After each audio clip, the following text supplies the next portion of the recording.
Okay. Hello, everybody. I hope everything is going well.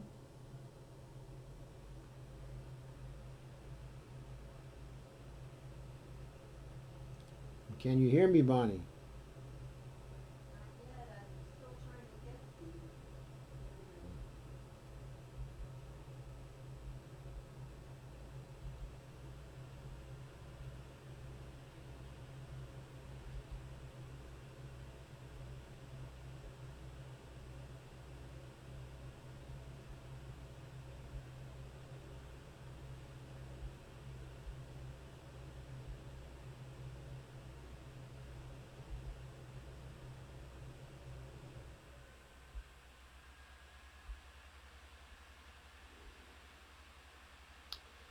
Hi, Rob. Hi, Dolores.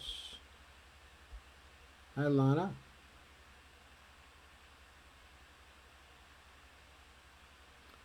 I'll be with you in a minute. Let me share a few things.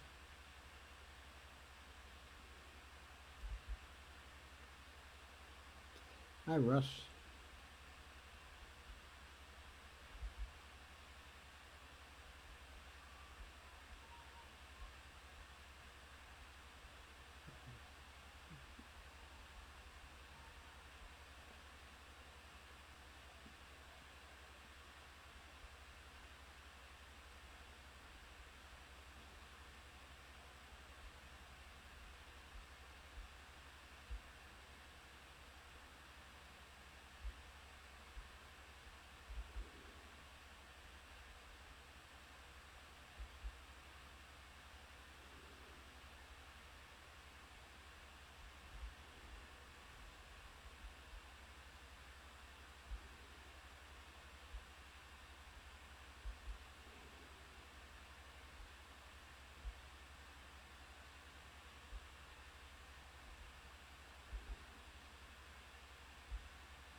Sad, not sound.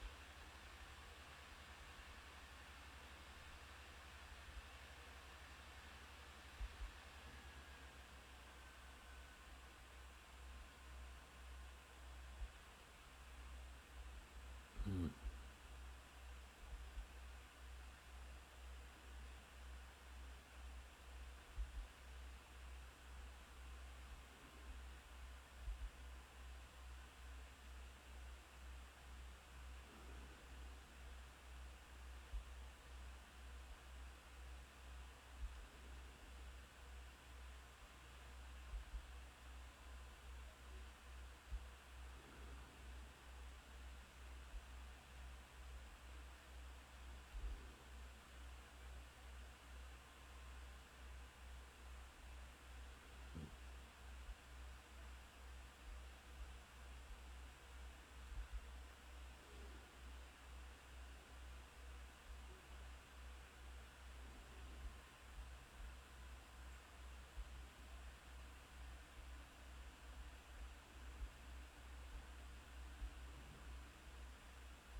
Aura Vasquez. I don't think I know her.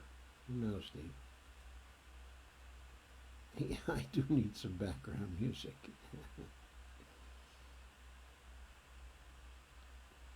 Though I notice when Eco House does his posts, he doesn't have any background music either. Hmm.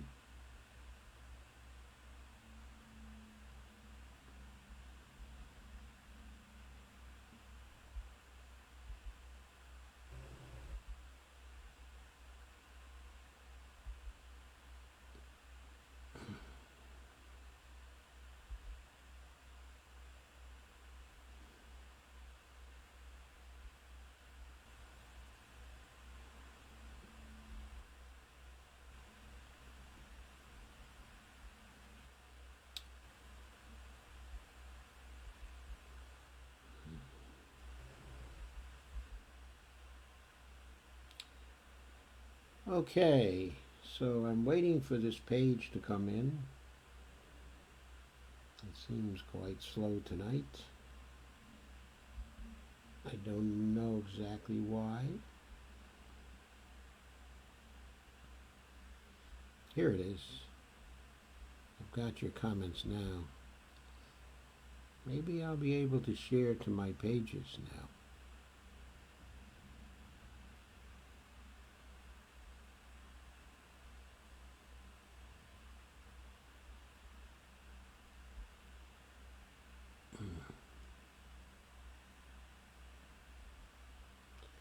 It's really weird today. For some reason, the interface will not allow me to share to my pages. I mean, I could share to my timeline, and that was all right. But I can't seem to share to the pages I manage, which is really totally weird. Anyway, thanks for coming, everybody. What I'm going to start off with tonight, of course, is the New Hampshire primary, the end of the primary, and then the results.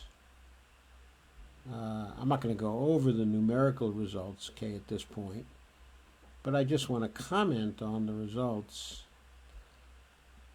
Of course, I was gratified that Bernie won. That was wonderful.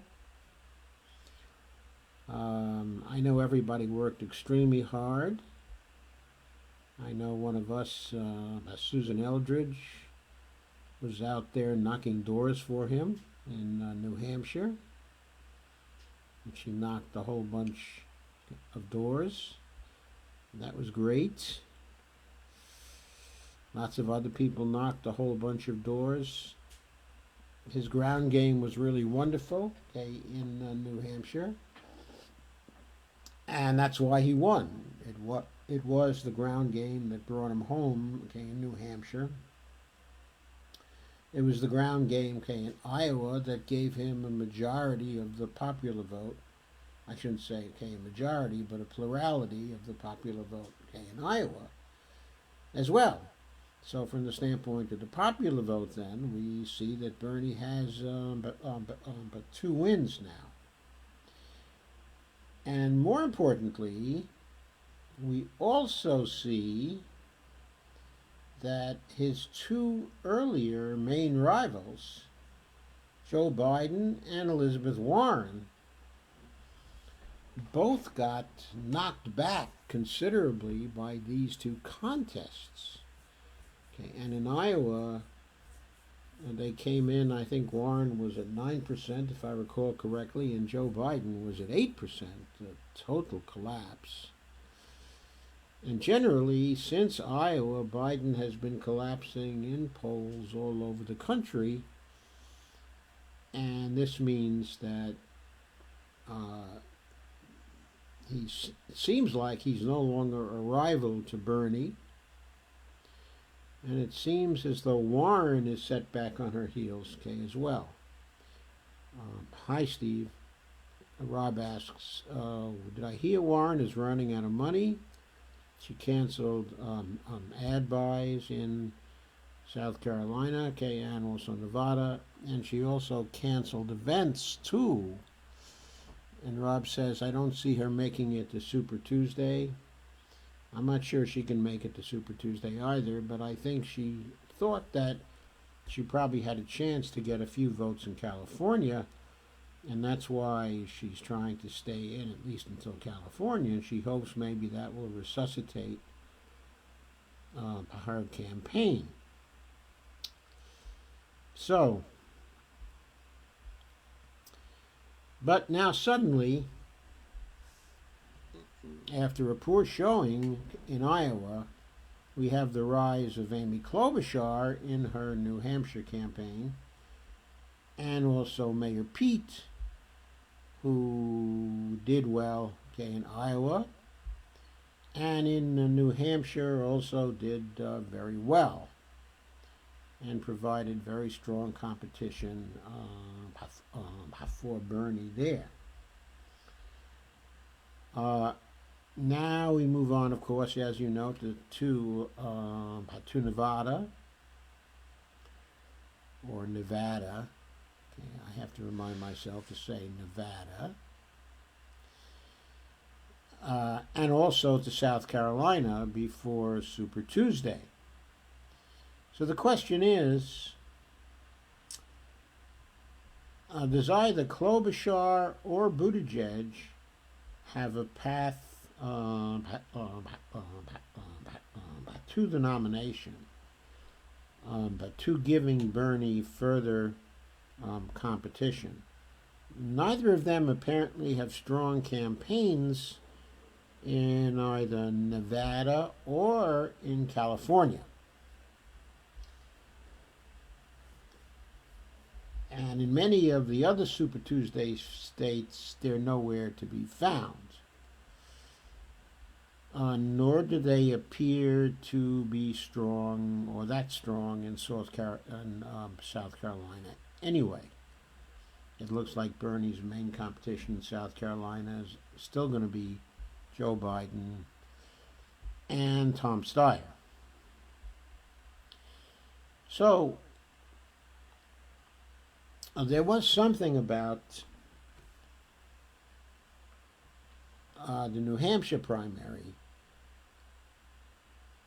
that made me think that there was something there that was not really going right. I don't think it was anything Bernie did.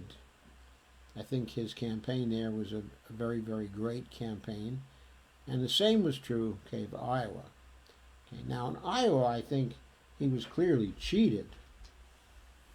And it should have been a clean win for him. And a lot of cheating has been going on in that particular caucus. I think we all agree with that. And we all think that he was done out of a clean win there, which in turn would have given him a larger plurality in the New Hampshire primary. Okay, but apart from that, he came into New Hampshire and he ran a magnificent campaign. And what bothered me about the result inside of New Hampshire, it wasn't anything he did, it wasn't anything his campaign did, but it was the reaction of people in New Hampshire. They seem to believe at some level that Joe Biden was no longer a factor because, of course, very few of them voted for Joe Biden, suggesting that the electability that rationalization was not playing in favor of Joe Biden with them anymore. So now electability was a consideration that they were applying to other people. Evidently, they were, for some reason, they were applying that to Amy Klobuchar and to Pete, to Mayor Pete. And for the life of me, I don't understand why people in New Hampshire thought that either of them could compare with Bernie in terms of electability. certainly the national polls did not show that. Okay, and the state polls in Iowa certainly did not show that Amy was had an advantage, okay, in electability over Bernie. But in both Iowa and also New Hampshire, I was really very taken aback by the inability of people in those two states to see that that Mayor Pete is an empty suit from the point of view of the voter. I thought in both states there was ample evidence that he was a person who was not willing to make commitments that were specific with respect to his policy ideas. He was talking in generalities.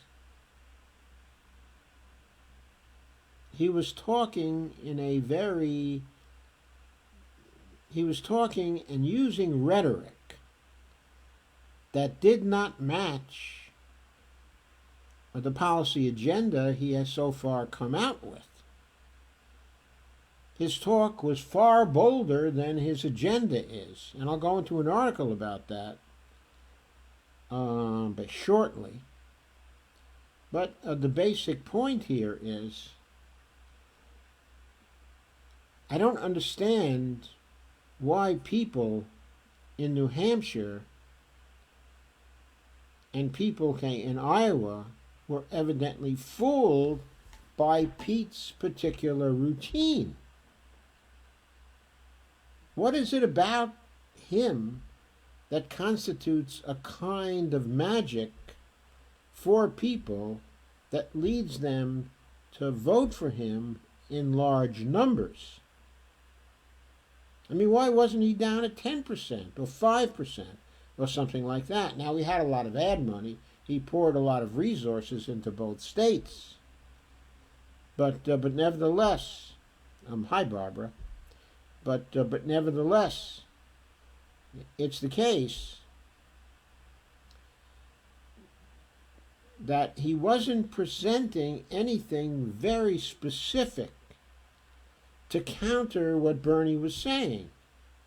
Instead, he was just saying, no, Bernie's saying he's going to do all this. He can't possibly do all this because, our political system it just doesn't move that fast. It's very hard to do things in our political system. How is he going to come over the opposition? His arithmetic doesn't add up, and so on. And then finally, right at the end of the New Hampshire campaign, he comes out with the austerity mantras, basically telling people, look, I've got some bad news for you. We're going to have to take on the debt. We're going to have to reduce the federal deficit.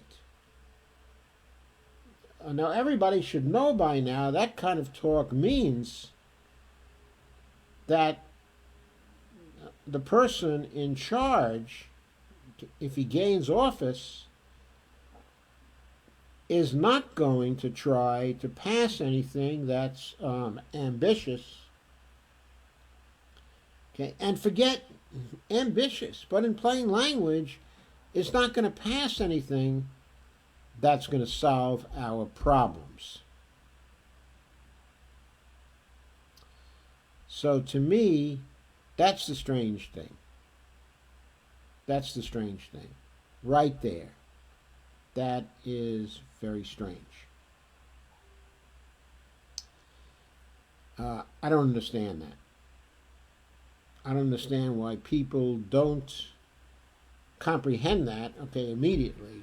I don't understand why people don't simply say, if people are not specific with me about what they're advocating for and what they want to pass, then I'm certainly not going to vote for them because I don't know who they are. I don't know what they stand for. Now, I point out that in Warren's case, she was doing best in her campaign when she was advancing these plans. And her campaign started to falter when she started to withdraw from some of her policies or qualify them in important ways, especially with respect to the Medicare for All policy agenda. She started her campaign essentially saying, I'm with Bernie, and I'm going to pass Medicare for All, and I believe she was a co-sponsor, if I recall correctly, of the Medicare for All bill. All she had to do was basically stick with that particular bill and say, hey, I'm Bernie, but I'm also female. And I don't think she would have started to fall as much as she did. But when she came out with her 4-year political plan for Medicare for All, a plan that looked like it was very impractical, and then came out with how you're going to pay for it thing that was kind of incredible as well, that's when her campaign started to falter. But as long as she stayed pretty specific on the issues, okay, and had her agenda and said, look at me, I have my agenda, and argued for the items on her agenda, she was doing very well right then. And she was very competitive, okay, with Bernie. And here comes Buttigieg refusing to be extremely specific on many things, and where he is specific, essentially being negative. And they turn around and they vote for him in large numbers. Now that disturbs me. I don't understand why people were doing that in New Hampshire. And I assume that even though Bernie was cheated in Iowa, and even though he would have won otherwise a clean victory, okay, in Iowa, it doesn't appear that he had a landslide going, okay, in Iowa anyway. Okay, it appears it would have been a fairly close race, and that a fair number of people would have gone for Pete, okay, in any case. So again, the question I'm raising is that why, in spite of what I think was a magnificent campaign in both cases, I wonder why so many people bought his crap. They did. And I'm wondering why. Now, I know the demographics are important here. In Pete's case, the older people bought his crap. And of course, the older people are people who were used to campaigns where the politicians say nothing but just talk about who they are in terms of their personality and their background and stuff like that. Okay, and older people are used to voting on that basis. Perhaps that's all that was involved. Perhaps all that was involved was that. Maybe that's why Buttigieg got so many votes. And maybe that's why Klobuchar was able to cut into his margins. It was lucky for Bernie that she did. She was able to cut into his margins because she pointed out that he really doesn't have the background in politics to carry forward even the very modest agenda that he was putting forward, which he was characterizing as a new departure, some new departure. Okay. So that kind of bothered me. And there was something else where I live, okay, that bothered me also. The night after the election, I'm sitting downstairs with some people having some coffee, and one of my neighbors walks in, and she says, she'd really like to talk, okay, to Bonnie, okay, and I about the situation, okay, in politics when we have only the Democrats there. Okay, the group, okay, that we were sitting with was more a trans-partisan group. You know, if you, there were people in it who were wingers, and people in it,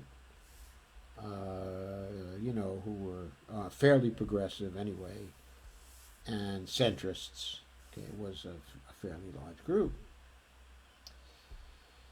So I started to say a few words to her, and then she totally surprises me and comes out with, "Oh, I'm so excited about this.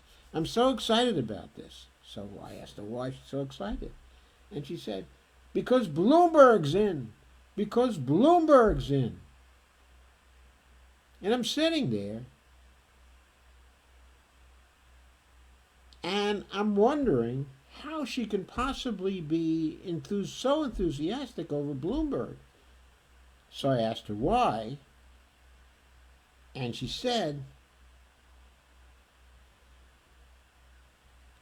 "Well, he has the money to beat Trump. We have to beat Trump, and he has the money." And she said, "I love Bernie. I was for him in 2016. I think Bernie is wonderful, and I'd love to have Bernie as the president. But he simply can't produce the kind of money that Bloomberg is able to produce. So if we really want to be with Trump, we have to go with Bloomberg." So we agreed to talk later at some other time. But I found myself really wondering how many other people were thinking in those terms. How many other people were thinking that they needed to go with centrists, because even though Bernie was raising more funds than any of the other centrists in the campaign, in the end, he wouldn't be able to raise enough to compete with Trump. And that only Bloomberg could do that. So she was excited at the prospect, okay, of Bloomberg coming in, stomping on all the other centrists, and then winning a nomination and going on to fight Trump with all of his money. Of course, I didn't have a chance to inform her about the reality of the situation, which is that Bernie will have more than enough money to get his message out in competition with Bloomberg, and that Bloomberg is perfect for Bernie. He's not only perfect because he's a billionaire. He's perfect because while in some areas he has a pretty strong record, in other areas he has a pretty terrible record. A pretty terrible record. And he is easily countered by Bernie. Easily countered by Bernie. I mean, I think Bloomberg, well, actually, my characterization of the campaign as it stands right now is very similar to crystal balls. I think what's happening is that the centrists are knocking each other off. There's no path for Amy, okay, or for Pete. They're going to fade, okay, in the next two states. By Super Tuesday, they're going to be very weak. And when the real campaign starts on Super Tuesday, it's going to basically be a competition between Bernie Sanders, okay, and Bloomberg. As soon as that,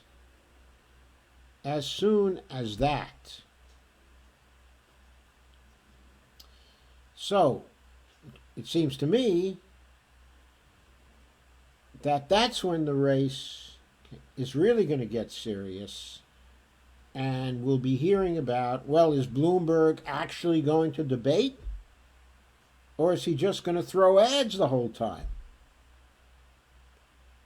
Is he going to stand up to Bernie, okay, and come into debate?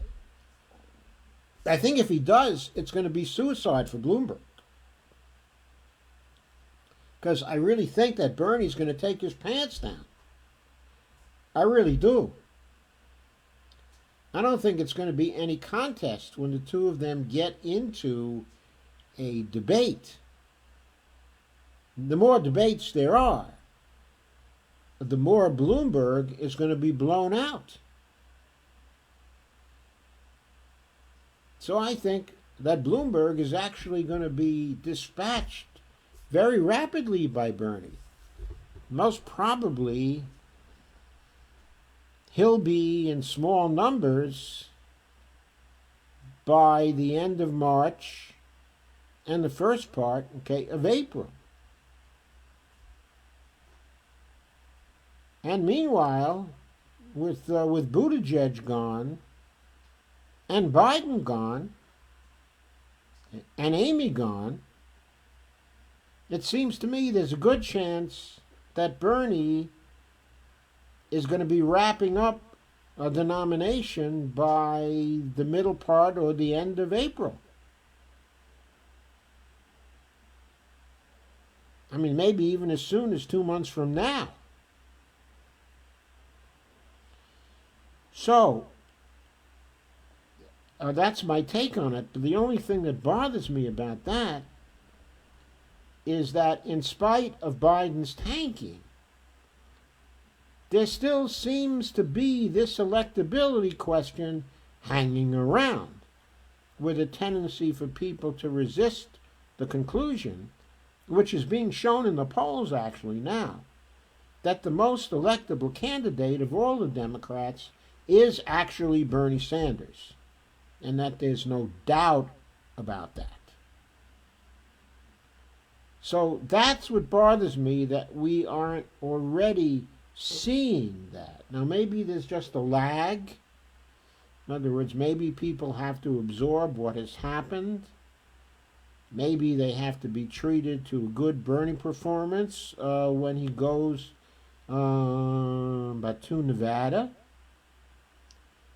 and a very good performance when he also goes to South Carolina. It may take all 4 states to persuade them that he is the most electable candidate.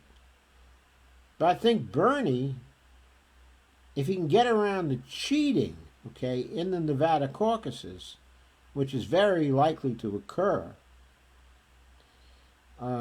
Status Quo has been doing a very good job of reporting on the possibilities of cheating when it comes to the Nevada caucus. Jen Dyes had a very good video early today. She's been keeping very close tabs on that, on the fact that the pre-caucus behavior in Nevada on the part of the Democratic Party out there is very similar to the pre-caucus behavior of the Iowa Democratic Party. In other words, they're positioning themselves to cheat Bernie on caucus night, put their thumbs on the scale, and create another situation where Bernie is cheated out of a clean win, maybe cheated out of a win completely. The only thing that may stop that is that Pete may just be entirely too weak in that state to give Bernie a run for his money, and that Amy may also be too weak, okay, to give him a run for his money. As far as I know, Bloomberg is not going to be a factor in that primary. Okay, and Barbara says he's winning in spite of cheating. That's encouraging.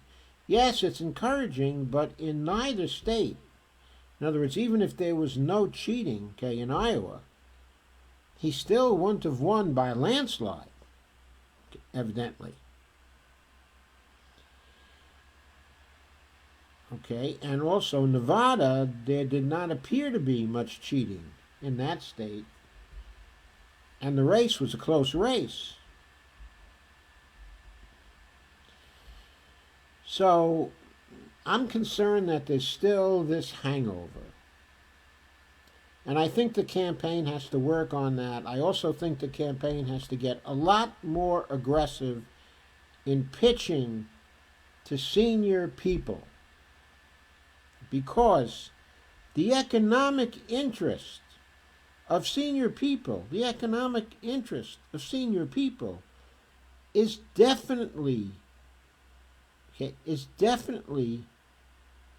with Bernie's agenda. There's no comparison. Okay, if you recall, I guess it must have been about a month ago, I did a live stream based on my personal situation, okay, and Bonnie's.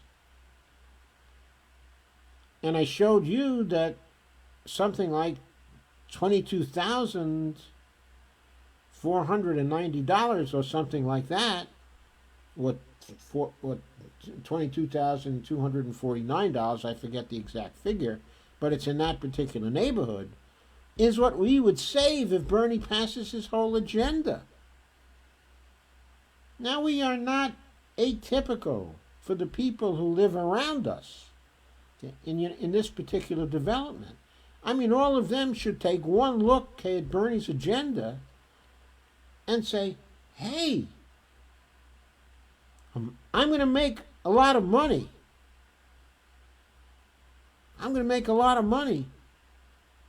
Or save a lot of money if Bernie gets into office. Now, I know that is simply purely self-interest. But at the same time, for poor people who are in their 70s, many in their 80s, some in their 90s,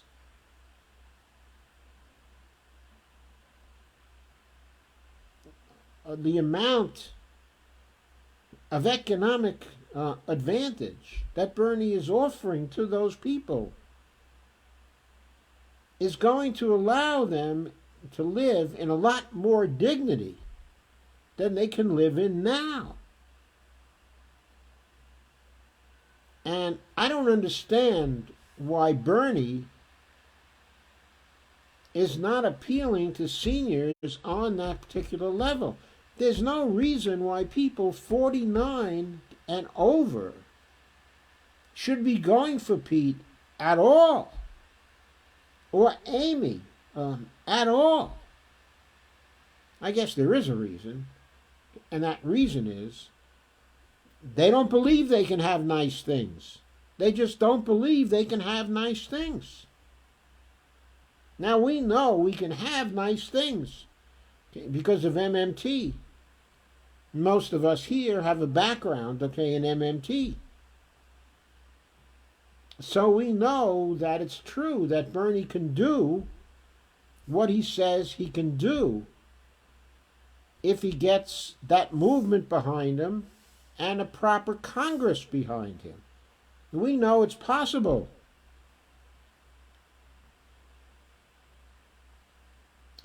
So maybe that's why we can be so much for him, whereas some of the older people are not yet able to get there. Now, I'm going to start giving some talks here soon, if I can find a way to do it in such a way that I don't, turn everybody off. I have a tendency to get overly enthusiastic and turn people off. I can try to control that and just try to be reasonable and make sure people have the facts. But I think I'm going to start to give some talks here, about why it is not rational for anybody over 55 to support any other Democratic candidate or Republican candidate other than Bernie Sanders, unless they happen to be wealthy. But for non-wealthy people, there is nothing rational about their support of the Republican Party or the conservative Dems. So, anyway, I wanted to point your attention to a number of articles. So I'll start now and go through them fast. The first one concerns Bloomberg, Mayor Bloomberg, 350 million ad spending list, an article in Common Dreams. Quote, what plutocracy looks like, unquote. Mega billionaire Bloomberg's 350 million ad spending blitz. Jake Johnson was the staff writer for this one.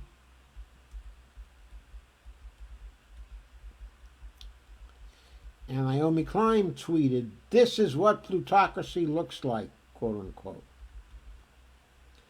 Tom Steyer spent 178 million, roughly half of what was spent, by Bloomberg.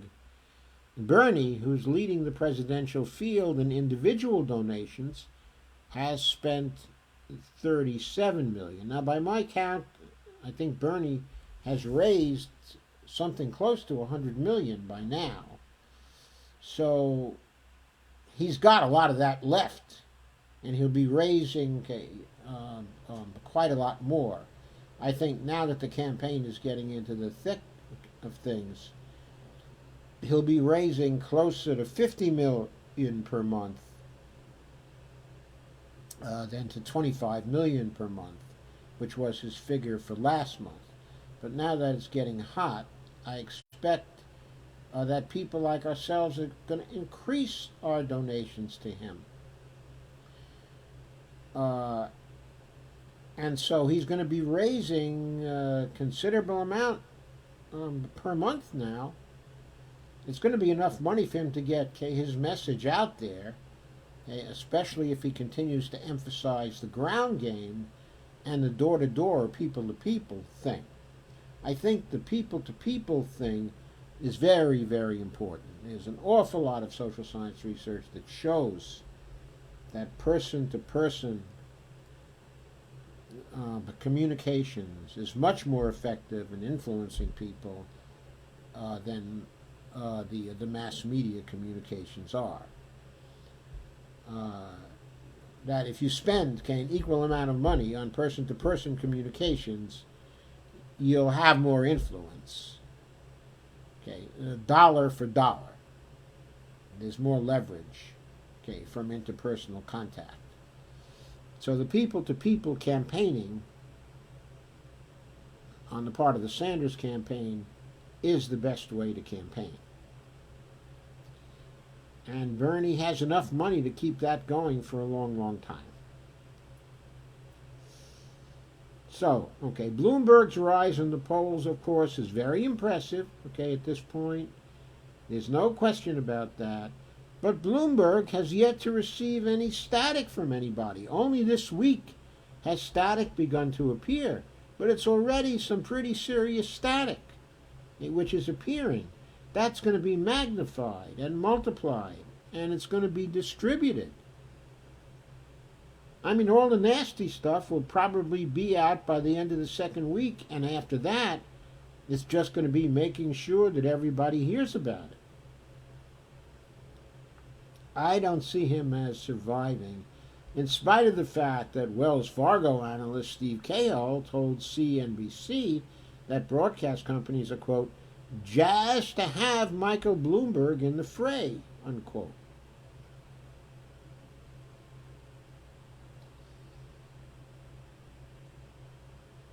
Hey, Bonnie, is my sound okay?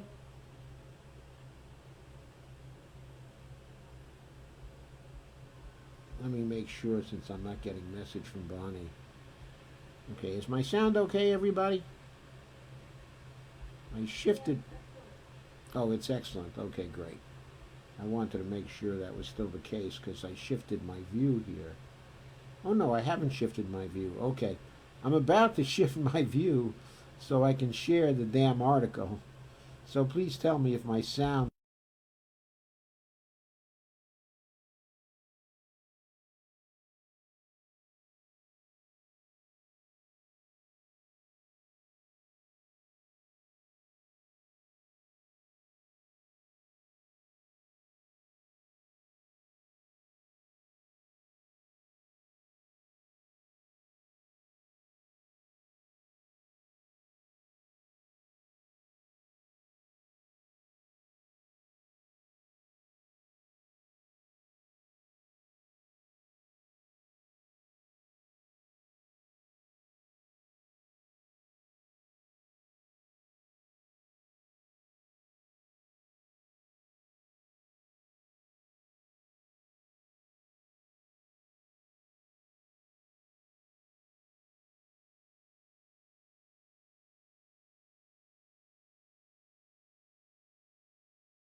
Okay, how about now? Is my sound okay or do I have feedback? I lost the sound completely. Okay, I'm changing my view back, folks,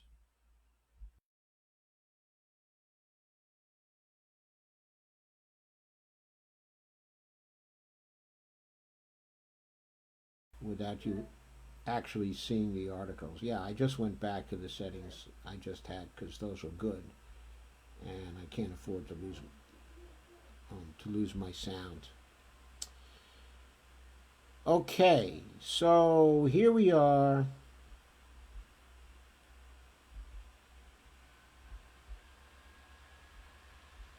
Okay, here we are. Okay, I'm back. So let me continue with these articles now. I'll just make the points.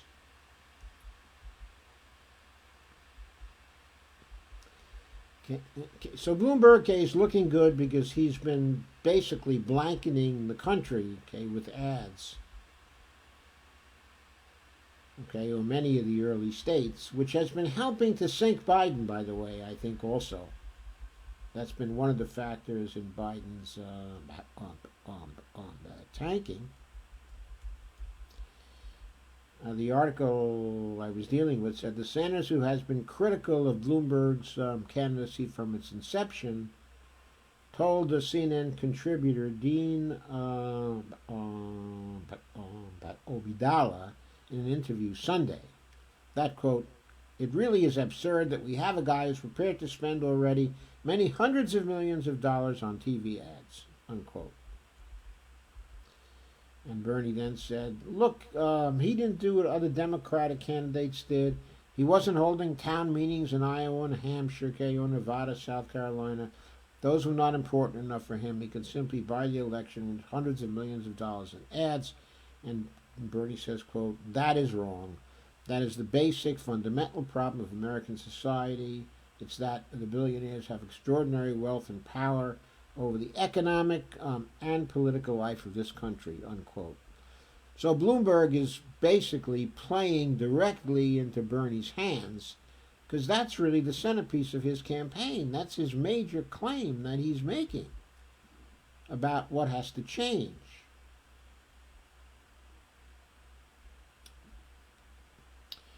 The second article I thought was of great interest.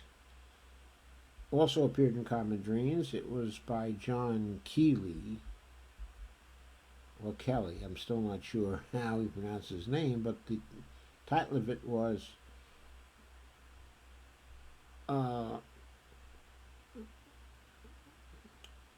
with the progressives to voters skeptical of Bernie Sanders, colon, this, quote, big tent movement, unquote, is a winning and practical choice. And the basic claim, okay, in this article is that Bernie's campaign is actually a very practical campaign. The campaign that is preaching a political revolution and a multiracial working class movement is upending what many thought was electorally possible in the United States.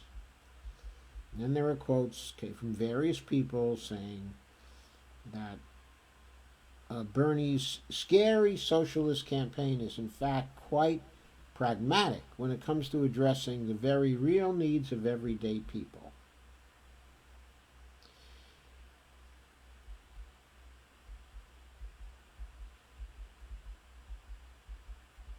And Ryan Cooper said it's understandable why people remain unsure of the viability of Bernie Sanders, even as his campaign's message is so appealing to those exposed to it. As polling continues to show across the political spectrum, there's wide support for universal health care, a higher minimum wage, cancellation of college and medical debt, and the call for urgent action to address the climate crisis. And Cooper says it can be hard to see this if you watch too much of the hysterically anti-Sanders coverage on supposedly liberal MSNBC. Chris Matthews recently spoke of his fear that Bernie is a secret communist who might execute him in Central Park. Chris, it's okay. Nobody's going to execute you in Central Park. They're going to execute you right in front of the Capitol building. Just joking. Just joking. But the fact is, most rank and file Democrats like Sanders just fine. Indeed, I mean, I never heard anything so ridiculous. There's absolutely nothing in Sanders' whole career to suggest that this guy with the broad smile would harm a single hair on any person's head. I mean, we're talking about Uncle Bernie, T.O. Bernie. Anyway, going on. Indeed, the Morning Consult poll found that his favorability rating among that group is 74%. The highest of any candidates, even better than Biden.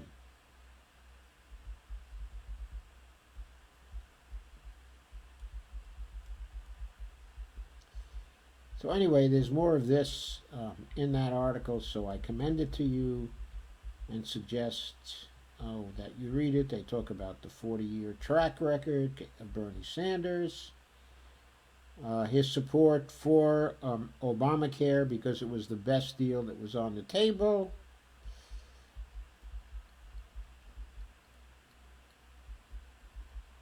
They also say there's no guarantee that Bernie is going to win against Trump. Of course, there's no guarantee of anything. And he says that in order to nominate Sanders would be a risk, says Cooper. But so would nominating anybody else. Okay, Ryan Cooper, I mean. I don't mean, what's his name, Cooper from CNN. Anyway,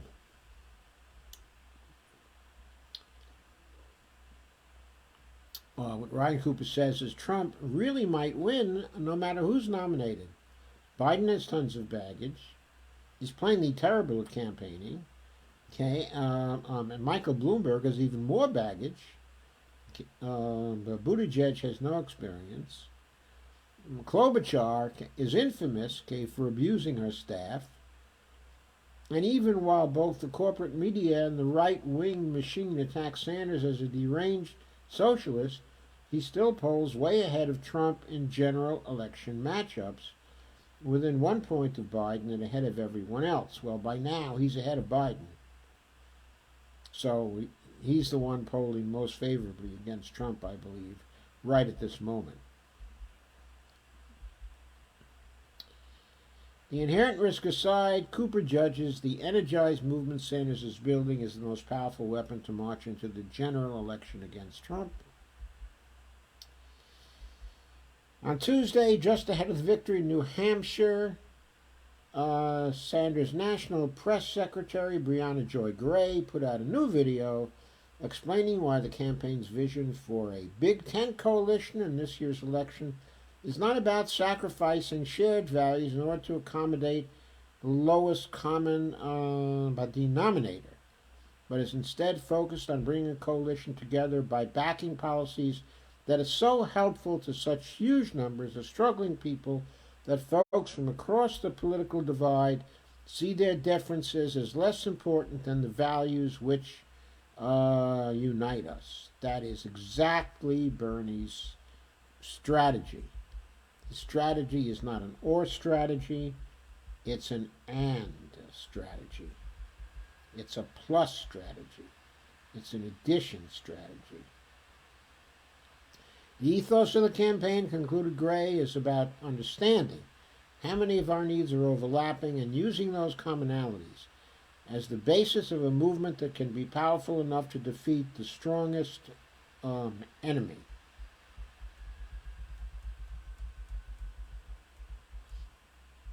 And there's more of that, in this article as well.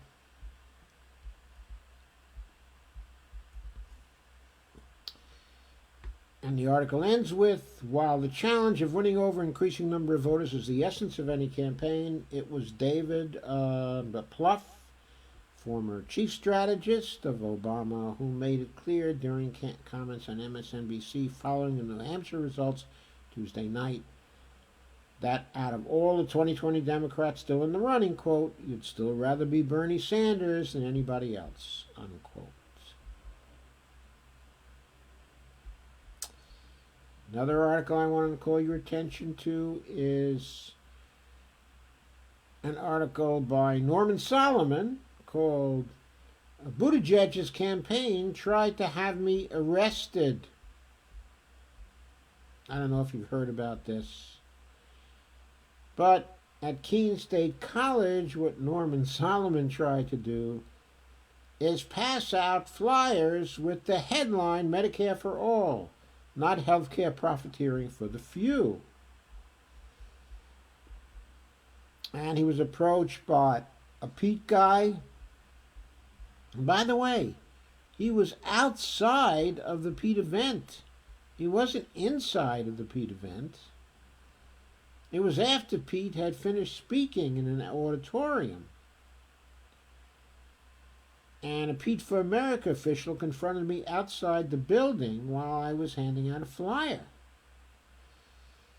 He's saying, you can't pass that out, the man told me. I did a double take, glancing at his metal badge on the lapel, while being told he spoke on behalf of the Buttigieg campaign. And Norman says, was standing on the campus of a public college. I said I understood the First Amendment. When I continued to pass out the flyer, the Buttigieg campaign official disappeared and then quickly returned with a campus policeman who told me to stop distributing the leaflet. Two Keene City police soon arrived. The Buttigieg official stood a few feet behind them as the police officers threatened me with arrest for trespassing. Ordered to get off campus within minutes or be arrested, I was handed an official written order, criminal trespass notice, not to set foot on Keene State College entire campus for a year. So much for freedom of speech and open election discourse in public places. Why would a representative of the mighty Buttigieg campaign resort to such a move? A big clue can be found in a deception that Buttigieg engaged in during a debate on Friday night. Buttigieg's dishonesty arose when Amy Klobuchar, a vehement foe of Medicare for All, attacked Bernie Sanders for allegedly seeking to kick 149 million Americans off their current health insurance in 4 years. And what Klobuchar was doing was giving an industry talking point that neglects to mention how a single-payer system would provide more complete health care coverage at less cost by eliminating the corporate profiteering and the bureaucracy in the present system. But Klobuchar then pivoted to attack Pete. And she said, Pete, why you got a different plan? You sent out a tweet just a few years ago that said, henceforth, forthwith, indubitably, affirmatively, you are for Medicare for All for the ages. And so I'd like to point out that what leadership is about taking a position, looking at things, and sticking with them. Buttigieg was far from candid in his response. Just to be clear, the truth is I have been consistent throughout in my position on delivering health care for every American. Of course, he was lying. He was never consistent, in that way. He ran away from Medicare for All as fast as he could while still using the term, stealing the term, the Medicare for All slogan to describe his program, which is Medicare for All for those who want it. Medicare for All for those who want it is not Medicare for All, because Medicare for All is a universal program for everybody.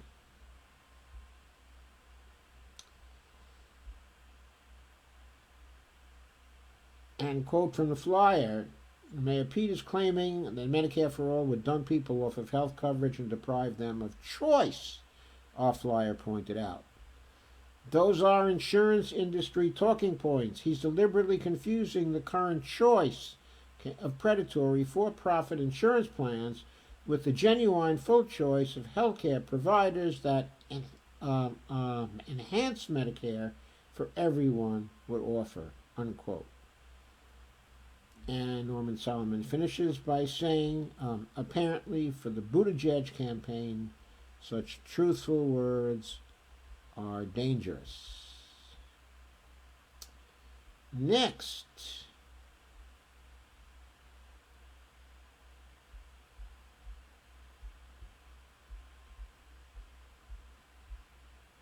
there's an article by Alexis Goldstein which appeared in Truthout, and that one is called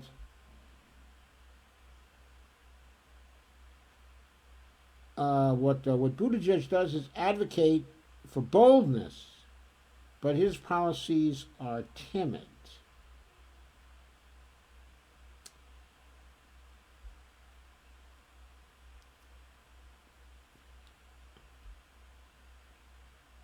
And Alexis Goldstein points out, in New Hampshire, at the New Hampshire State, the McIntyre Shaheen dinner, he declared, quote, "If you believe in an American politics defined by boldness, this is our chance," unquote. But a close look at his policy proposals shows them to be anything but bold, especially when taken in comparison to those of Senators Warren and Bernie Sanders. Saturday, Buttigieg told a story of a 10-year-old whose family can't afford insulin and insisted we quote, make sure there is no such thing as an unaffordable prescription. Attendees in the Sanders and Warren sections of that dinner immediately challenged Buttigieg by chanting Medicare for all, quote unquote. The episode makes clear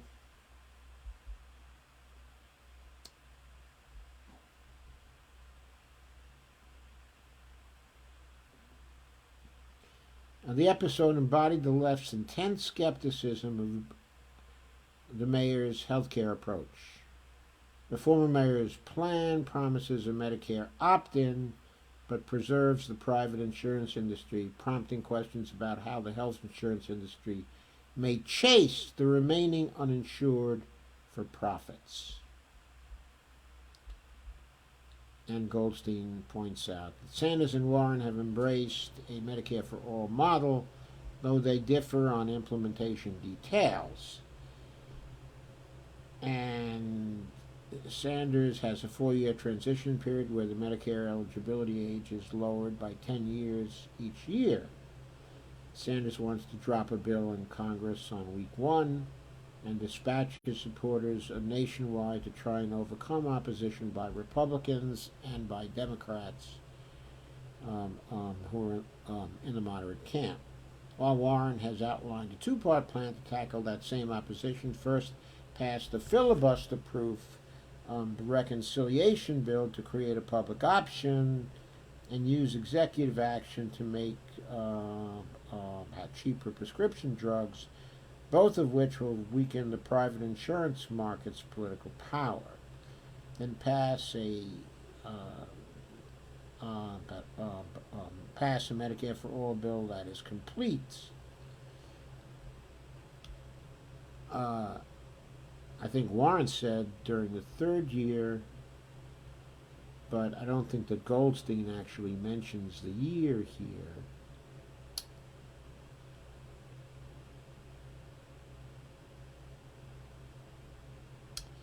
Goldstein also fails to mention that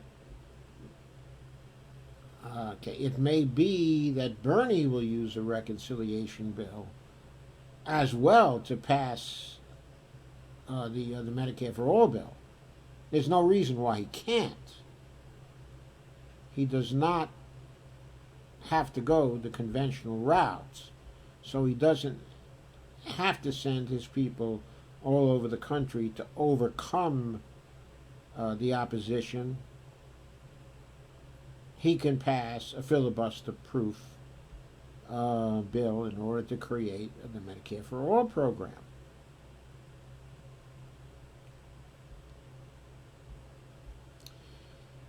Warren's plan has been called into question, of course, because there are many of us who believe that it's going to take all kinds of critical efforts, as strong an effort to pass a public option bill in the first year as it will to pass a Medicare for All bill.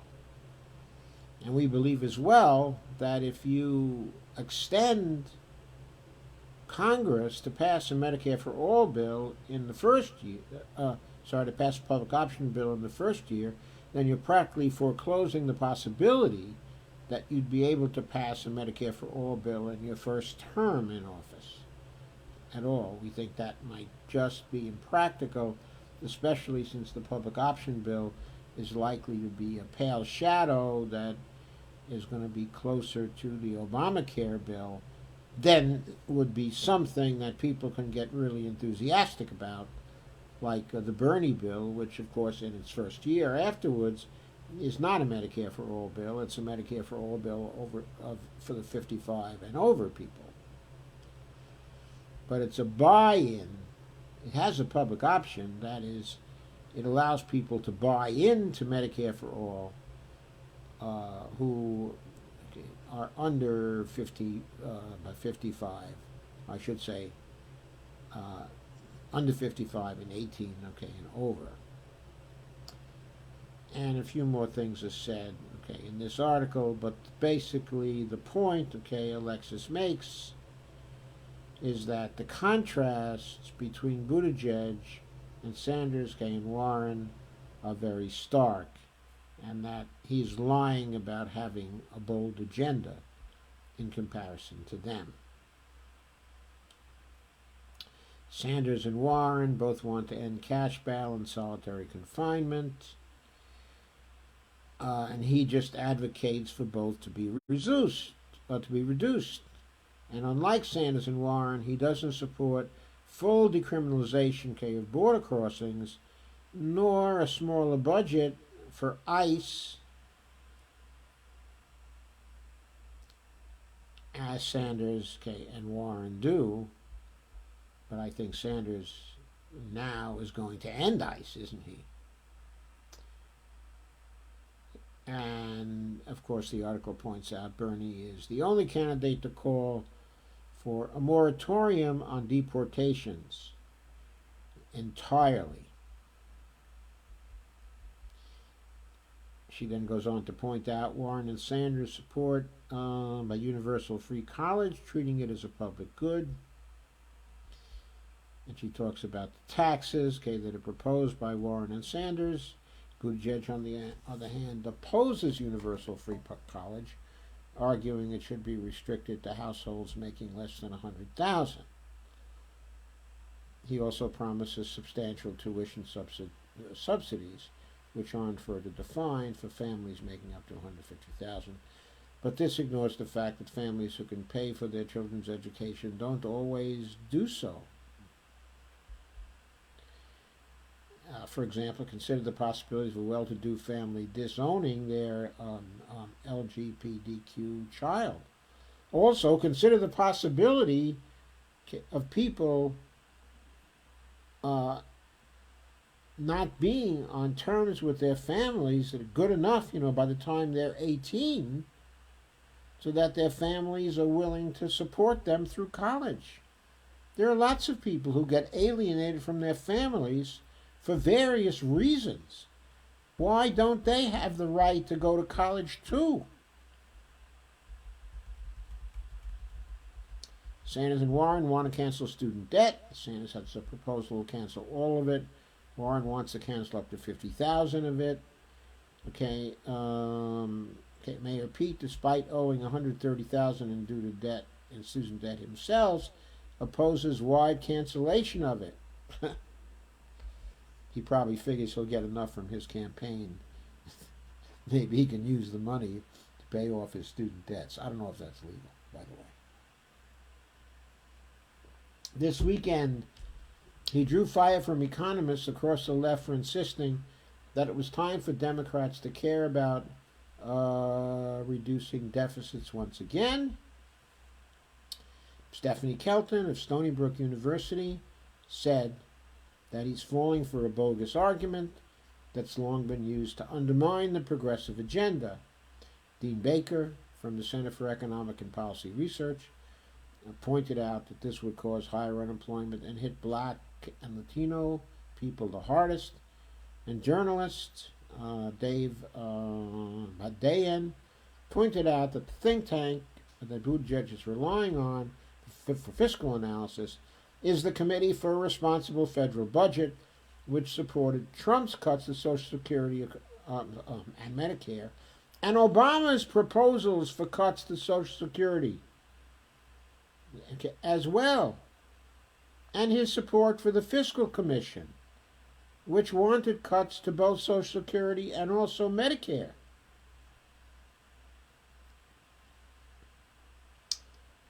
So CRFB supported those two, and of course it's not mentioned here that CRFB has been funded since the inception of the foundation by the Peter G. Peterson Foundation. Quite substantial funding.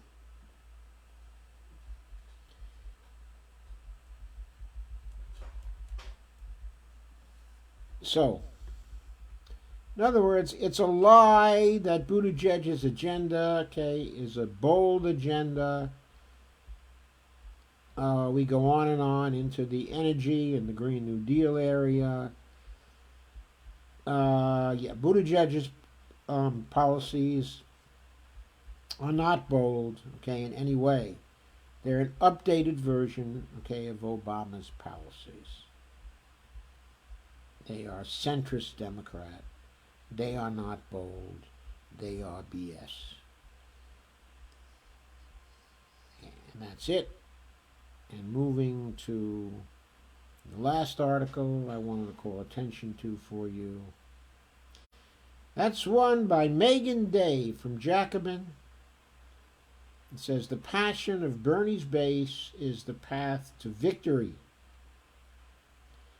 I thought that one was extremely well taken. What Megan, is worried about here is that people in the Bernie Sanders campaign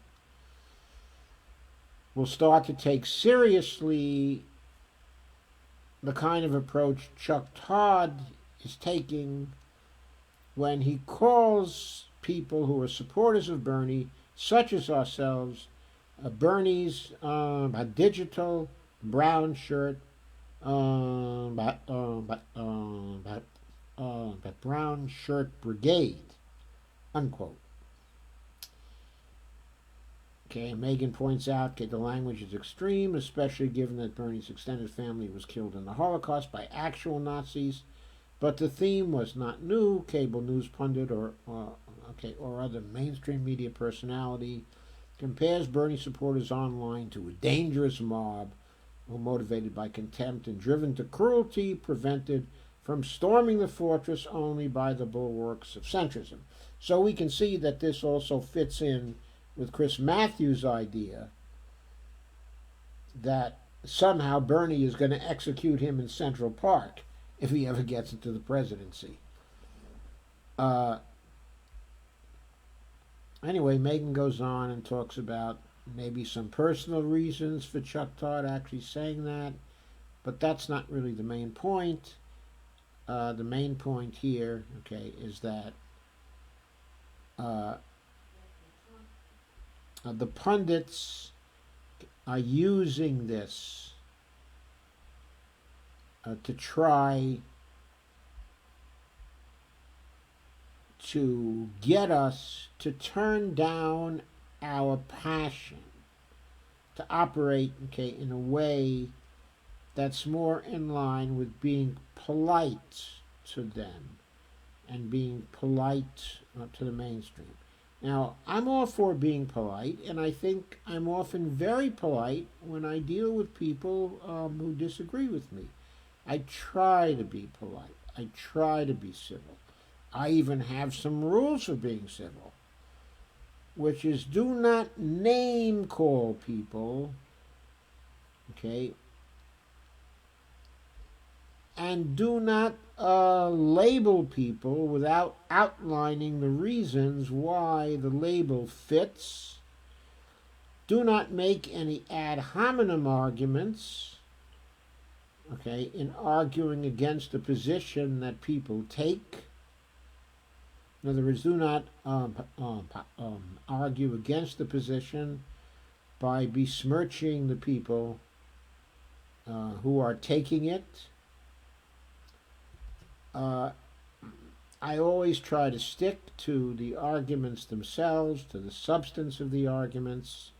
I always try to use those to justify the position that I am taking. I try never to use any dirty tactics in dealing with people. And people who are familiar with my Twitter feed and my Facebook posts should know that what I'm saying is true. I'm very careful about that. Okay. But that doesn't mean I have to refrain from being very passionate in what I say. And what Megan is saying is Bernie's biggest strength is his large and dedicated support base. He has the most sticky support of any candidate by a long shot. His supporters believe in his political vision, and they're not shopping around. His supporters also take his slogan, not me, us, quote unquote, to heart. They believe they're part of a movement, that Bernie's victory creates new opportunities to fight harder. If Bernie wins the presidency, his core supporters don't expect him merely to act on their behalf. Instead, quite unlike Obama's fan base, they're largely internalized the idea they'll have to organize and fight for health care, housing, education, a retirement that's secure, a sustainable planet, social justice, and peace, and they believe that fight has already begun in the form of the campaign itself. His core supporters are not pulling for a candidate. They're trying to transform society. That is what we're trying to do. It's a different dynamic than that of any other political campaign and harder to beat. And Trump gets this.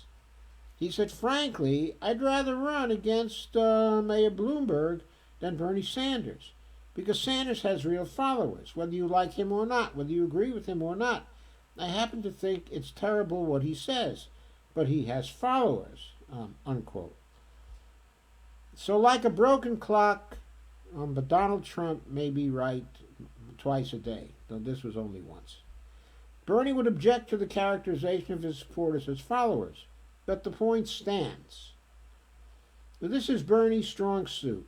If you're using the playbook of Karl Rove, how do you transform this strength into a weakness? There are two ways. First, you can focus on an unflattering epiphenomenon, because Bernie has the largest base of self-identified supporters, and because they generally have access to the internet, it's not impossible to find examples of Bernie supporters actually behaving badly online. One tactic is to hold these up as emblematic of the entire movement.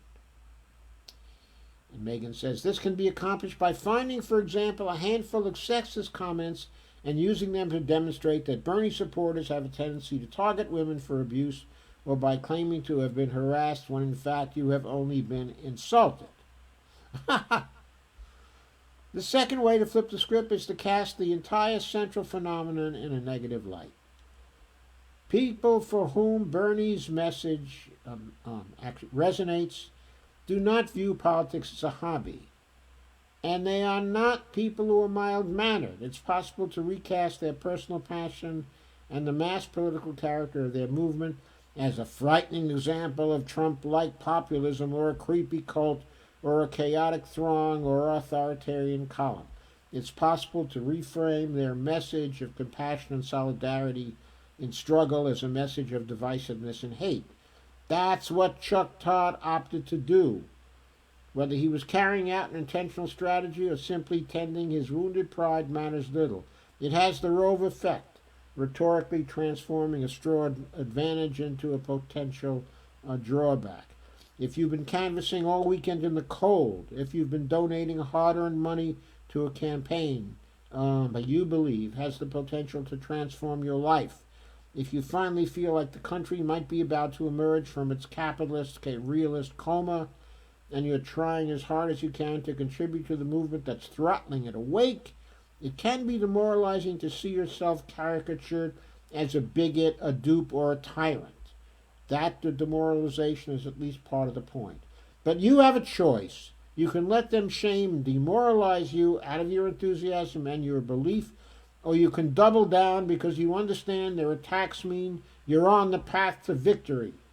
Doubling down doesn't mean being meaner on Twitter, though in my view you have no responsibility to be nicer to pundits who defend the existence of billionaires either. It means that however you choose to engage online, you must get organized. It means you must canvass, phone bank, donate, and join an organization that embodies the highest ideals of the campaign and will be there after it's over, win or lose. It means you must work to take this movement all the way with a passion and fury your opponents can hardly comprehend, much less extinguish. And that was, I think, a great way to say it and a great way to characterize the continuing spirit of our movement and the continuing intentionality of our movement.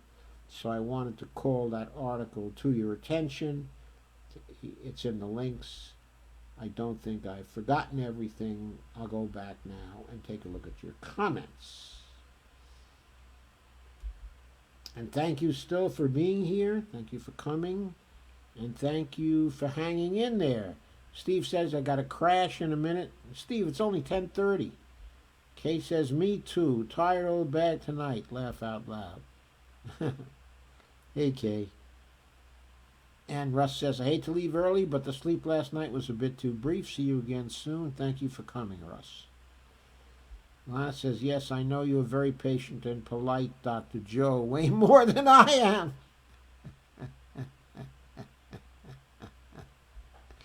Steve says, I really cannot understand what Peter Biden is saying. The words make no sense. We haven't seen a pony soldier in 2 centuries. Does Biden even know what a pony soldier is? I don't know. I know what a pony soldier is. But does Biden even know what a pony soldier is? I doubt Mayor Pete knows what a pony soldier is. Lana says, Barbara, how long ago did Tim Black say that about MMT? Just curious. He did mention Stephanie Kelton a few weeks back. Pete, a thesaurus with no specifics. Yeah, that's him. A thesaurus with no specifics. Kay says, I doubt Warren will be able to stay in much longer. She's out of friends and just about out of money. I hear the Latino woman on our Nevada team dropping off her campaign because they see they have no say in anything. And Steve, I'm getting kind of old. If they cheat Bernie, I'll move to Mexico and beachcomb. Watch it burn from here, from there. It's going to burn there too. I mean, they'll probably burn sooner than we are. Steve says, fuck this shit.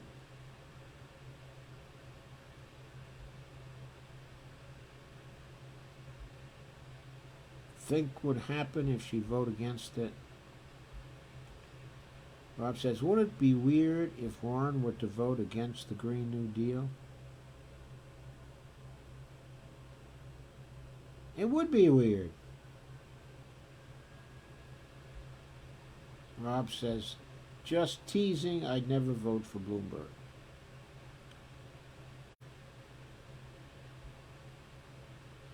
Rob said, did you hear David Axelrod says if Bernie only gets a plurality of delegates, then the superdelegates will nominate a centrist.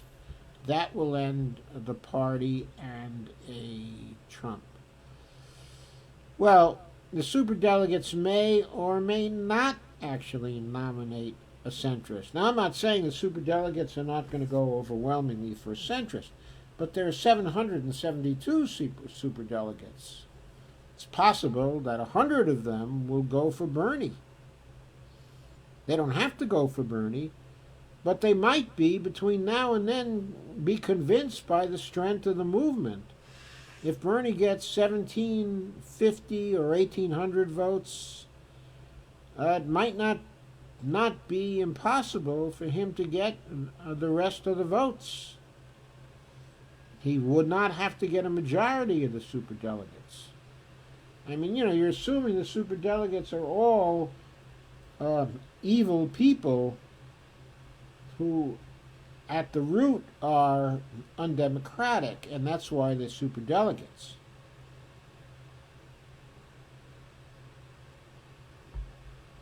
But I suspect, for example, Jeff Merkley is going to be a superdelegate. He's a senator, so he's probably going to be a superdelegate. Key Congress people might also be superdelegates. For example, Pocan might be a superdelegate. Jayapal might be a superdelegate. Governors of certain states might be superdelegates. And they might be on Bernie's side come June.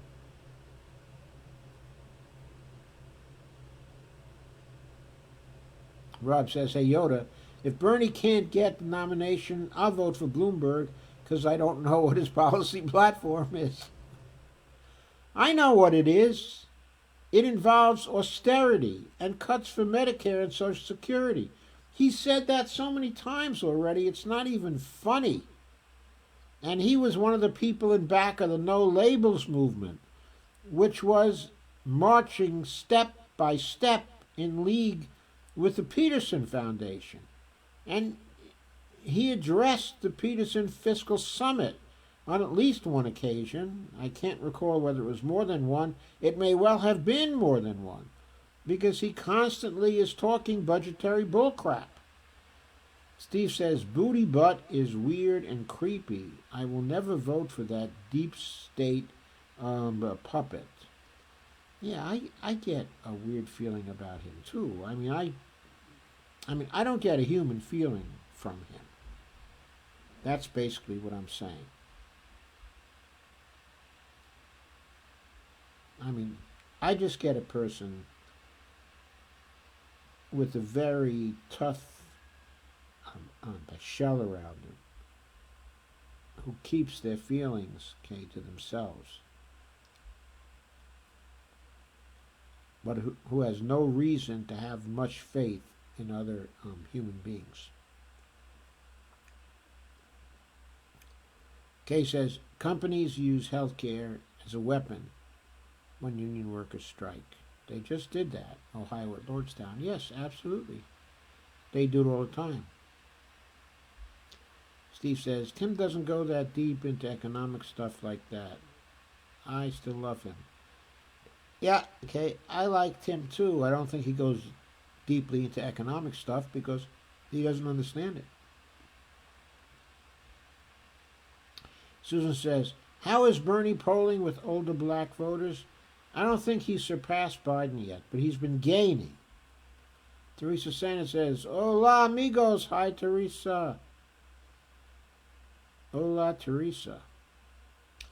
Steve Day says, complaints in some circles that it's time in Congress Bernie hasn't gotten anything done, bills passed, is exactly why we want him POTUS in brand new Congress, 117th in 2021. Steve Day, actually Bernie has gotten quite a lot done when he was in Congress, in the Senate, and from 1994 to 2007 or something like that. He earned the title of the Amendment King. The Amendment King.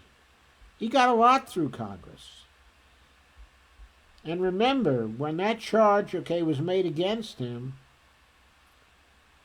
and also charges, that no one likes him, but Bernie said, Amy said that she liked Bernie well enough and had worked with him, and he was very easy to work with, and they passed things together. They wrote things together. So wasn't having any of that stuff that Bernie doesn't get things done. She wasn't having any part of that. That's not her beef with Bernie. Her beef with Bernie is that he wants to go too far in getting things done. And she doesn't want to go that far. That's what it's about.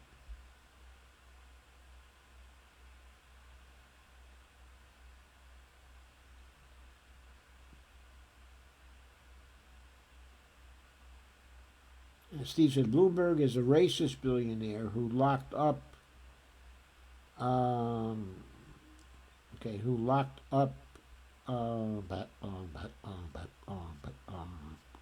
people who are minorities for marijuana. Absolutely right, in New York City.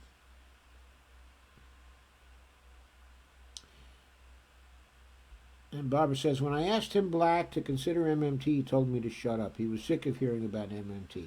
He wouldn't even consider the validity of MMT. I decided then and there he was dead to me. Still is. I don't think Tim feels that way anymore. I think I've gotten some hints in his streams that he's heard about Stephanie Kelton. He may have read a few things.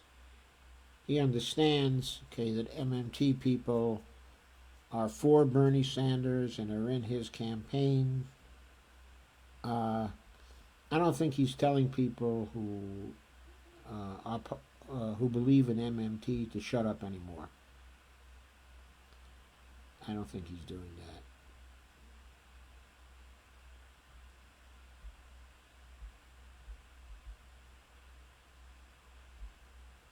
Steve says we have a good ground game in California here for Bernie.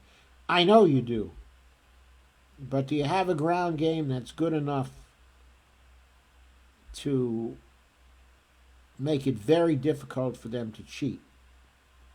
Okay, what I mean by that is they've got to get a lot of popular static and a lot of legal static for cheating all over California. They've got to be presented with lawyers watching them all over California. And Lana says, it would be great for you to do another program on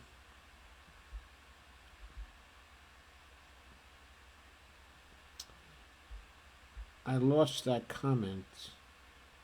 Oh, on how Bernie's program would help seniors that we can advertise ahead of time. Okay, what I'll do is I'll let you know about that, in a few days. I'll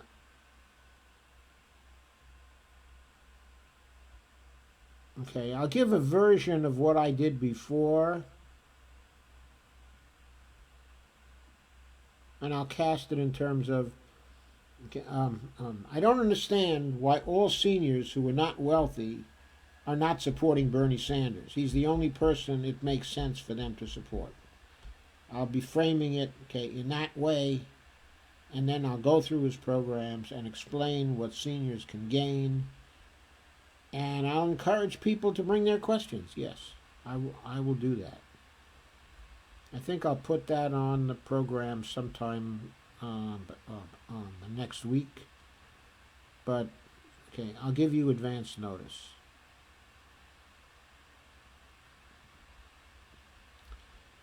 Okay, I missed a few comments towards the end.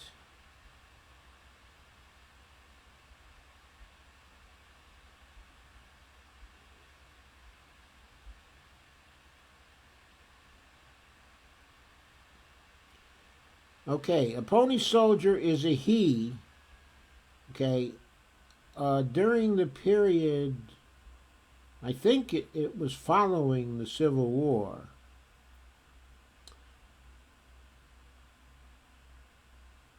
There was a regiment of blacks that were recruited to serve in the Union Army.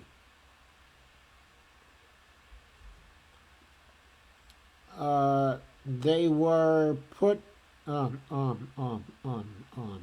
a position of being cavalry, okay, and scouts. Of course, they were discriminated against and segregated, and all that kind of stuff.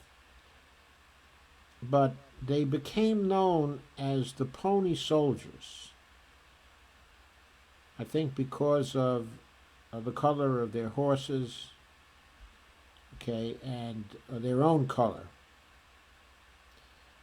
okay, and maybe because of the way they blended into the surroundings, okay, of the Old West. I think they were given that name actually by the Indians, okay, and that kind of became, okay, a badge of honor for them, and they were called the Pony Soldiers. And yes, they were He's. Pony Soldiers were He's, and they were soldiers, and they rode on horses, and they were very good fighters.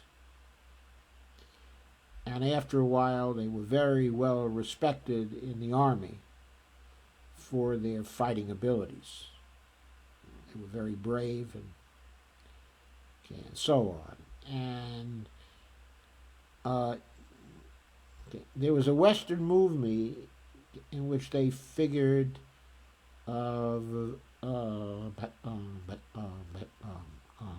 very prominently, in which a well-known black actor of the time was featured. It may have been a John Wayne movie. Okay, I forget. But, okay, it was a popular movie.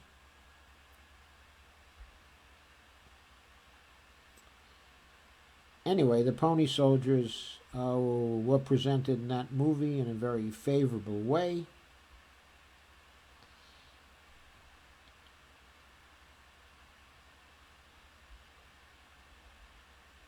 Okay, and Lana says, can we get a list of superdelegates?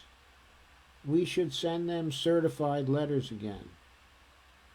Lana said, I was part of a group who did that last time. Well, okay, let's research and try to find a list of the superdelegates and see if we can organize the certified letters group to send certified letters to the superdelegates and to say to them, we shouldn't be nominating a president who isn't in favor of funding the federal government in this way.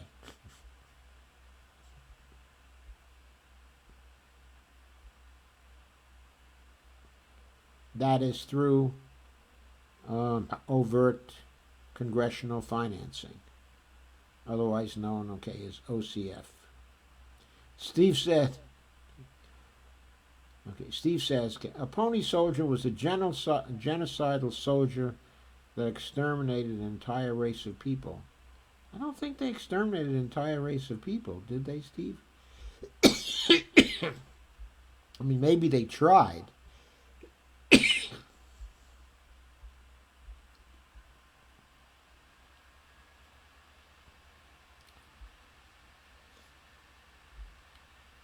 Lana said, Steve G went on Tim's show August 2016. That's where I first heard, okay, of MMT.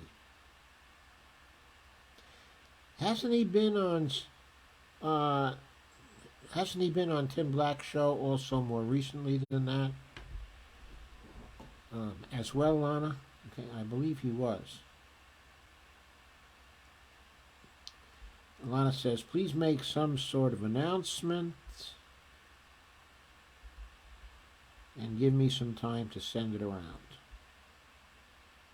An invite, thanks. I will, Lana. I think that's a very good suggestion.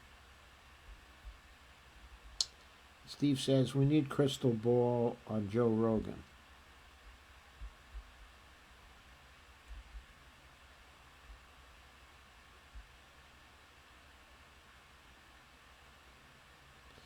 Kay says, Crystal was on the Michael Brooks show this evening. I really like her and Michael Brooks too.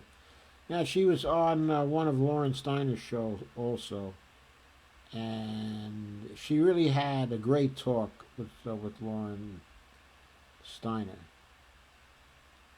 Steve Wolfbrand said, you might be thinking of the Buffalo Soldiers, okay, an all-black outfit. Yes, I am, but I thought they were the same. No? They were different? So maybe I don't know who the Pony Soldiers were. I'll look them up.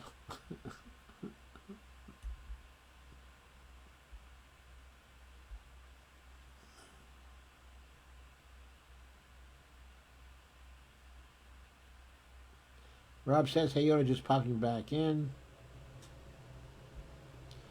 Yoda, would you vote for Bloomberg if the super delegates were to nominate him if Bernie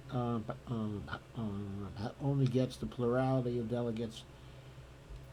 I would have a real tough time because I think that both Bloomberg and Trump represent threats to democracy.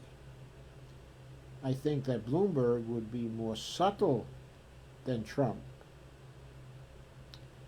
But I don't think he would take a back seat to Trump in extending executive power and in trying to dominate the Congress.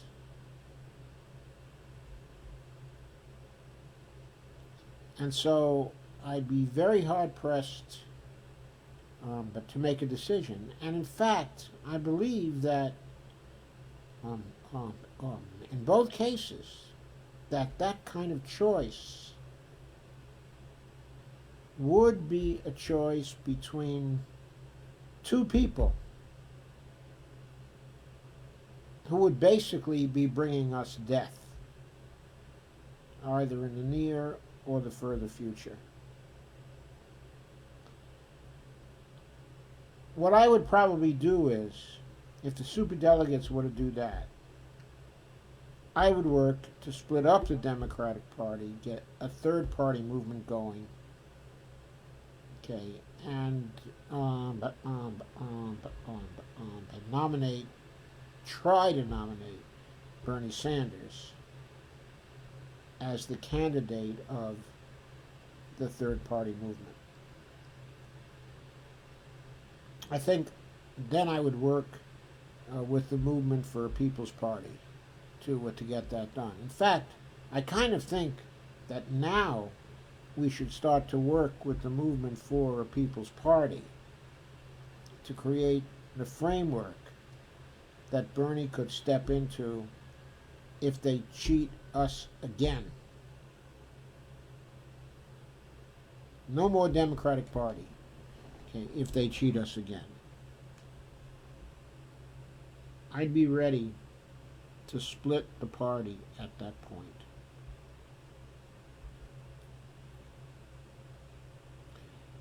Rob says, is Lauren Steiner rich? How does she get access to celebrities and well-known people?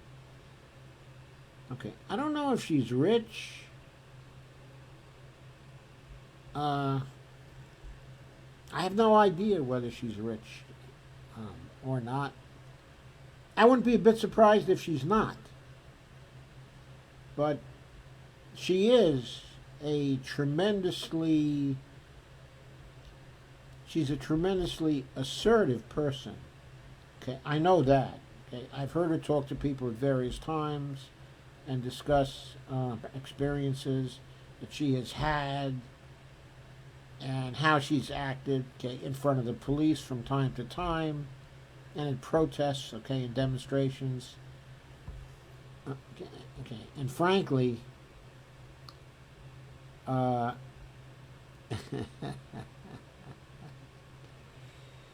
she's a piece of work.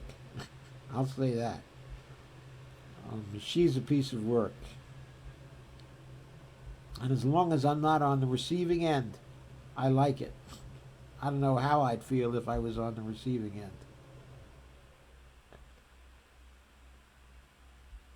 Susan says MPP supports a but supports a UBI, but it also supports a job guarantee, doesn't it? Last I looked, it supported both.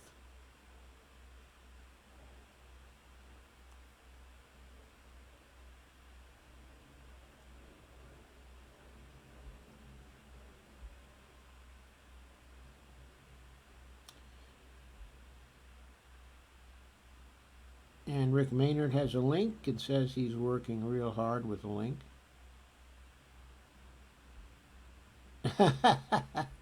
Lana said, I used to like Lauren Steiner until she called me an MMT cultist and blocked me. Well, yeah, that's Lauren Steiner. She would do that. But on the other hand, by now, she may be an MMT cultist herself. Who knows? If she talked to Stephanie, okay, at any length, okay, and she must know but Crystal Ball is favorable to MMT, okay, at this point. And Lana says, I blocked her. He blocked her. Okay. Well, I've never had a run-in with Lauren, so I've never had occasion to block her. But it takes a lot, okay, for me to block somebody. I mean, they can call me names, and I'm usually pretty good at just coming back without calling them names. Okay, occasionally I run out of patience, but not too long, not too much. Okay, I've been on for a very long time. I'm getting a little tired. I was working for a good part of the day on trying to get the capability to interview people, and I've never been able to untangle the knot of sound settings. So I set them up in such a way that I can interview people. And I've had to postpone, okay, an interview I've had scheduled with Richard Dean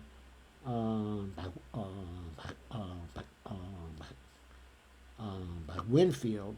Now for some time we've scheduled and rescheduled it now 3 or 4 times. For some reason I can't solve this setup problem. Anyway, I'm learning more and more about how to handle sound problems, okay, in XSplit. Now, I've been learning much more than I care to learn, but I find that I'm still not getting properly on track, and the proof of that is that I wasn't able to shift over to the view where I show you the page of the article that I'm talking about. Okay, and I'm in the upper the right-hand corner. I wasn't able to shift over there today without losing my sound. I have no idea at this point why I lost my sound. I had my microphone in that view. It should have been providing sound, but it was not. So I have to debug that. I lost my proper setting there a few nights back, and I haven't really tried to debug that yet because I've been focused on trying to get the interview capability. Anyway, it's time to say goodnight. So, as Dolores Pierce says, thank you and good night. And I'll see you tomorrow night around the 9 o'clock hour. There's lots to talk about, lots and lots and lots to talk about. So that will be great. And thank you for coming. And thank you for staying as well. Thank you for hanging in.